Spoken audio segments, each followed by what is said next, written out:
What you pay for tomatoes could skyrocket when an agreement between the United States and Mexico on the price of tomatoes ends tomorrow night. So that agreement, which set a price for the fruit imported from Mexico, has been in place since 1996. The deal between the two countries set a price for Mexican-grown tomatoes imported to the U.S.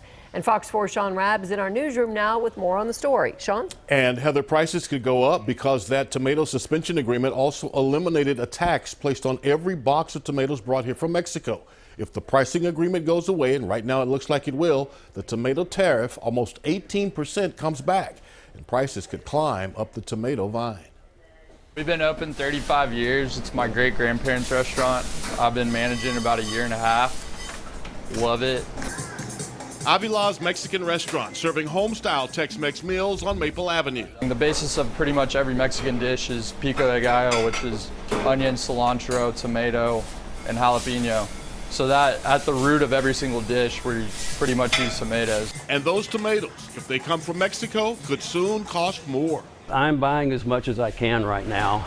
Distributor Mason Odoms at Premier Produce preparing for what experts predict will be a ripe price hike. The University of Arizona has estimated that tomatoes will rise 38 to 70% in cost at the retail level. May 7th, the Commerce Department plans to withdraw from an agreement with Mexico that's been in place since 1996, last ratified in 2013.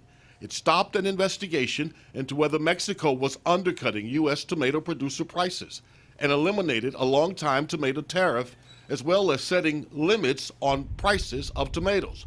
But Commerce Secretary Wilbur Ross says the U.S. is withdrawing to protect American tomato growers from unfair trade practices. Tomatoes will have a 17.56 tariff. Nearly 18% tax on every 25-pound box of tomatoes imported from Mexico.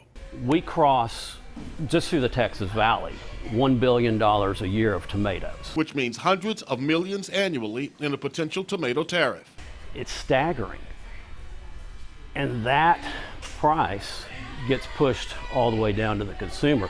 To your favorite supermarket, where prices could go up in the weeks ahead, and restaurants like Avila's, where the tomato makes the difference. Mexico has a better product as well, so we're still looking to do business with Mexico, obviously.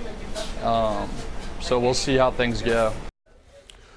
Well, the Border Trade Alliance watching how things go as well. It's the authority on issues U.S. northern and southern borders. It opposes the Commerce Department's intent to withdraw from the tomato suspension agreement. The BTA says not only could it drive up the price of tomatoes through the tomato tariff, but could spark a trade war threatening farmers on both sides of the border.